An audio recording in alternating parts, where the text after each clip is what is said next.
आप लोगों का स्वागत है मेरे चैनल पे। तो आज हम पढ़ने जा रहे हैं डिटरमाइनर पार्ट 3। ये वीडियो आज मैं बनाने जा रहा हूँ। ये डिटरमाइनर का पार्ट 3 है। तो हमने पहले के 2 पार्ट बना लिए थे।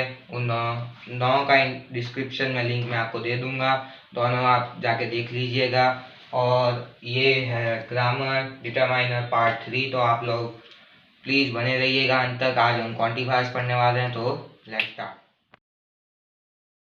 तो फ्रेंड्स, अब आपकी स्क्रीन पे आप लोगों को क्वांटिफायर्स दिख रहा होगा। तो आज का टॉपिक हमारा क्वांटिफायर। तो चलिए शुरू करते हैं। तो quantifier is a type of determiner which denotes implies quantity.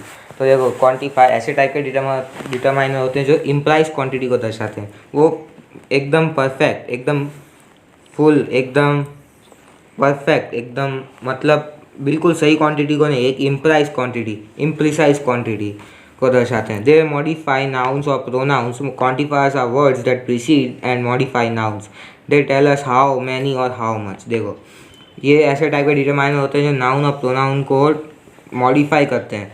जो क्वांटिफायर्स होते हैं वो प्रेसीड कर देते हैं, नाउन क्या होने वाला है, नाउन कैसा होगा, उसका प्रेडिक्शन दे देते हैं। और they tell us how many और हाउ मच। वो कौन से क्वेश्चन को जवाब देते हैं तो हाउ मैनी और हाउ मच को क्वांटिफायर्स जवाब देते हैं। Some commonly use quantifiers are much, many, any, several, little, some, few. ये सारे क्वांटिफायर्स हैं। तो एग्जांपल देखें, some of my friends are from Delhi, many of the points which I raised were not considered. ये सारे एग्जांपल्स है क्वांटिफायर्स के। तो हम रूल्स देखते हैं क्वांटिफायर्स के। तो many, several, few are use with plural countable nouns as they talk about countable things.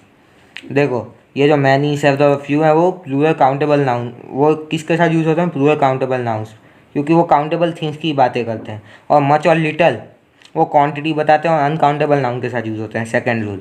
तो एग्जांपल देखें, much has been said and done about this issue, a little caution would have saved his life.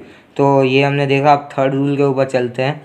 So some and any are used before both countable and uncountable nouns. We use some mostly in affirmative sentences and questions with plural and uncountable nouns and any in negative interrogative sentences. तो देखो, some और any है वो सबके वो दोनों के साथ यूज़ होते हैं। काउंटेबल और अनकाउंटेबल दोनों नाउन्स के साथ यूज़ होंगे। जो सम है वो मोस्टली एफर्मेटिव सेंटेंस यानी कि पॉजिटिव सेंटेंस और क्वेश्चंस के साथ यूज़ होता है। ठीक है, प्लूरल और अनकाउंटेबल नाउन्स के साथ वो पॉजिटिव और क्वेश्चन टाइप के सेंटेंस में यूज़ होता है। एनी नेगेटिव और इंट्रोगेटिव मतलब क्वेश्चन टाइप के सेंटेंस में यूज़ होता है। तो सम पॉजिटिव सेंटेंसेस में और एनी नेगेटिव सेंटेंसेस में यूज़ होता है। Some people have shifted from this area, I don't have any news of her, she had some problems with him, do you have any book from the library. देखो, यहाँ पे देखो, सम people have shifted from this area. तो यहाँ पे आप लोग देख सकते हैं कि यहाँ पे एफर्मेटिव सेंटेंस है। अब बी देखें तो आई don't have any news of हर। तो यहाँ पे देखो डोंट, तो ये नेगेटिव सेंटेंस है, उसमें एनी यूज़ किया है। तो ऐसे ही आप लोग और एग्जांपल देख सकते हैं। अब हम फोर्थ रूल के ऊपर चलते हैं। Any is used in negative sentences, some is used in offers and request in order to produce sound positive expecting an affirmative answer. देखो, एनी है वो नेगेटिव सेंटेंसेस में यूज़ होता है, हमने उस ऊपर पढ़ लिया। और सम है वो ऑफर्स और रिक्वेस्ट करने में यूज़ होता है। अगर आपको आपको किसी को ऑफ़र करना है या फिर आपको किसी से रिक्वेस्ट करनी है तो आप सम का यूज़ कर सकते हैं। और हम चाहें, और ये सम का इस्तेमाल हम इसलिए करते हैं कि ताकि हम सामने से एक आंसर भी एफर्मेटिव आंसर ही हम लोग एक्सपेक्ट करें। I have got any milk left, would you have some tea please. अब यहाँ पे देखो, any is commonly used in if clauses. देखो, जब भी इफ़ क्लॉजेज यूज़ होते हैं ना, तब इफ़ क्लॉजेज जब यूज़ होते हैं तब एनी का इस्तेमाल कॉमनली यूज़ होता है। If you have any problem please let me know. तो देखो, इफ़ क्लॉजेज का मतलब जो क्लॉजेज IF से चालू हो, इफ़ से चालू हो, उसे इफ़ क्लॉजेज कहते हैं। If you find any mistake please correct it immediately. अब हम फिफ्थ रूल के ऊपर चलते हैं। The meaning of few and little is similar since they both refer to small quantity excepting that a few is used with countable nouns and little with uncountable nouns. देखो, meaning of few और little होता है ना, वो similar होता है। और वो क्योंकि वो दोनों है ना स्मॉल क्वांटिटीज़ को रिफ़र करते हैं। लेकिन जो फ्यू है वो काउंटेबल के साथ यूज़ होता है और जो लिटल है वो अनकाउंटेबल नाउन के साथ यूज़ होता है।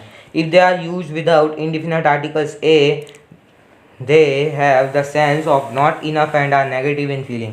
देखो, जब भी हम फ्यू और लिटल को है ना ये इंडिफिनिट आर्टिकल ए के बिना यूज़ करते हैं तब इसका सेंस होता है कि वो इनफ नहीं है और नेगेटिव में हम लोग उसको रिफ़र कर देते हैं। He has a book a few book, तो देखो he has a few book मतलब उसके पास इतनी तो बुक है, मतलब उसके पास 4-5 बुक हैं। A few books, the little money he had is all spend, उसके पास थोड़ा मनी था, थोड़ा था और सारा का सारा उसने स्पेंड कर दिया। अब देखो इसका मैं परफेक्टली यूज़ बताता हूँ। Few, a few and the few are use in to denote number. तो देखो ये तीनों जो a few, the few and जो फ्यू है वो नंबर को डिनोट करने में यूज़ होता है। Few means almost none, it is use with negative sense. A few means at least some और the few means very few but all of them. देखो फ्यू का मतलब बिल्कुल है ही, मतलब नेग्लिजेंट एकदम बिल्कुल है ही नहीं, नेगेटिव सेंस में यूज़ होता है। अ फ्यू का मतलब थोड़ा तो है, थोड़ा सम, थोड़ा है। जैसे कि देखो थोड़ा है, उसके पास बहुत सारा नहीं है, थोड़ा है। अब द फ्यू का मतलब उसका थोड़ा है पर सारा का सारा, जैसे यहाँ पे देखो we have a few visitors, तो देखो ऑलमोस्ट नन, कोई विजिटर है ही नहीं। अब बी जगह we have a few close friends, तो देखो हमारे पास अ फ्यू क्लोज फ्रेंड, तो हमारे पास थोड़े क्लोज फ्रेंड्स हैं। The few friends whom I invited didn't turn up, देखो द फ्यू फ्रेंड्स तो वेरी फ्यू बट ऑल, उसके पास थोड़े फ्रेंड्स हैं लेकिन सारे के सारे, फ्यू का मतलब थोड़ा और सारे का सारा, ठीक है। अब वही उसका 7th में भी यही है, little a little the little. देखो ये जो लिटल अ लिटल और द लिटल होता है वो क्वांटिटी को डिनोट करने में यूज़ होता है, अनकाउंटेबल के साथ यूज़ होता है। लिटल का मतलब almost none, negligible. A little का मतलब थोड़ा, सम। और द लिटल का मतलब सम बट ऑल, थोड़ा पर सारा, ठीक है। तो आज के लिए ये क्वांटिफायर्स था। तो अगर आप लोगों को अगर ये समझ में आ गया हो तो आप लोग प्लीज़ इसको अच्छे से एक बार खुद भी रिवाइज कर लीजिएगा। और अगर आप लोगों ने पहले के 2 पार्ट जो मैंने बनाए हुए नहीं देखे तो डिस्क्रिप्शन में लिंक है, आप जाके वहाँ से देख लीजिएगा। So thank you. पार्ट 4 उसके वो मैं जल्द से जल्द बना के अपलोड कर दूंगा। तो आज के जो पहले के 2 पार्ट हैं उन दोनों का वीडियो का लिंक मैं डिस्क्रिप्शन में दे दिया है, आप लोग जाके वो देख लीजिएगा। आप लोगों को अगर पसंद आए तो प्लीज़ लाइक कर दीजिए, अपने जो दोस्तों को ये सब वीडियो शेयर कीजिए। प्लीज़ अपने जो डाउट्स हैं वो कमेंट सेक्शन में आप पूछ सकते हैं। और आप लोगों को चैनल को सब्सक्राइब कर देना है, घंटी बटन को दबा देना है ताकि मेरी नोटिफिकेशन आप लोगों के मोबाइल में आती रहे। तो थैंक यू, जय हिंद, जय भारत।